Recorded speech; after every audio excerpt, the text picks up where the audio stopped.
members, we now move on to begin panel discussion 1, which focuses on a highly crucial theme, role of threat intelligence in securing operational technology of the energy sector.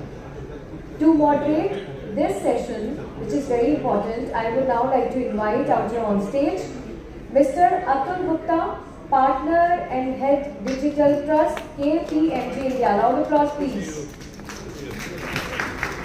Dear members, we are honored to have here with us distinguished panel of experts having vast knowledge and practical experiences. May I now invite our esteemed panelists to kindly join us out here on stage. I request Mr. Burgess Cooper, CEO Adani Cyber Security. Loud applause, please. Mr. Gautam Kapoor, Managing Director and Lead Cyber Security Accenture in India. Loud applause, please.